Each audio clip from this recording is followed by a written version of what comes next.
Dear students, আসসালামু আলাইকুম। আশা করি তোমরা সকলেই ভালো আছো। তো আজ আমি তোমাদের সাথে আলোচনা করব তোমাদের দ্বিতীয় শ্রেণীর বাংলা বই থেকে প্রথম প্রান্তিক মূল্যায়ন বা প্রথম সাময়িক পরীক্ষায় কেমন প্রশ্ন হতে পারে তেমন একটি প্রশ্নের একটা মডেল দেওয়া হলো।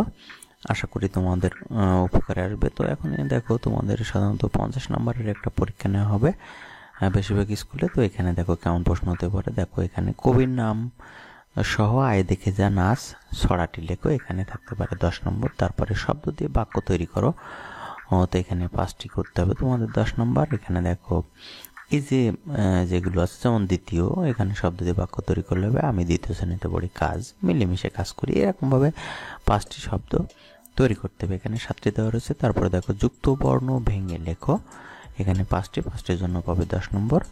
তো এখানে দেখো এই যে আছে লয় পয় দন্তুস্বয় ক, এখানে দেখো ল যোগ প, এভাবে যেমন দন্তান্ন নয়, এখানে দন্তান্ন যোগ দন্তান্ন, এভাবে তোমাদের এই যে যুক্ত বর্ণ বইয়ে আছে, বইতে যেভাবে দেখানো আছে এভাবে ভেঙে লিখতে হবে। তারপরে বাম পাশের সাথে ডান পাশের মিল করে এখানে 5টির জন্য 5 নাম্বার রাখা হয়েছে। এখানে দেখো রাজপুতের নাম যেমন এখানে আছে ডালিম কুমার, ঠিক আছে, এভাবে তোমাকে মিল করে দিতে হবে, ঠিক আছে।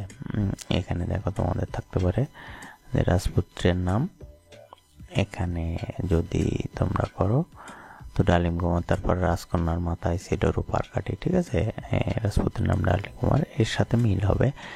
সিংহের নাকের ভিতরে ঈদের ঢুকে গেল, তারপরে ঝুড়িতে ময়লা ফেলি, তারপরে আছে আমার ভাইয়ের রক্তে রাঙানো 21শে ফেব্রুয়ারি, এই যে এমনভাবে এগুলো মিল করতে হবে। তারপরে এখানে সংক্ষেপে উত্তর দাও 5টির জন্য 10 নম্বর, যেমন ডালিম কুমার কোথায় ঘুমিয়ে পড়লো, তারপর টিনের কোটার ভিতর থেকে কি বেরোলো, যে ভোমরা বেরিয়ে এলো, ভ্রমর বেরিয়ে এলো, এইভাবে তোমার লিখে সিংহ কোথায় বাস করতো, সিংহ বনে বাস করতো, এইভাবে তোমাকে কিছু প্রশ্নের উত্তর দিতে হবে। তারপরে এখানে দেখো আরেকটা প্রশ্ন এমন থাকতে পারে যে তোমার নিজের সম্পর্কে অথবা 21শে ফেব্রুয়ারি সম্পর্কে 5টি বাক্য লেখো, ঠিক আছে।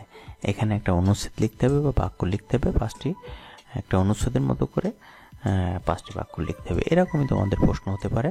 তো আশা করি বুঝতে পেরেছো। তো ভিডিওটি ভালো লাগলে একটা লাইক দিও, আর যদি তোমরা আমার চ্যানেলে নতুন হয়ে থাকো তাহলে চ্যানেলটি সাবস্ক্রাইব করে রাখো এবং পাশে থাকা বেল বাটনটি বাজিয়ে রাখো, যেন পরের ভিডিওটা আসলে তুমি আগে পেয়ে যাও। ধন্যবাদ সকলকে।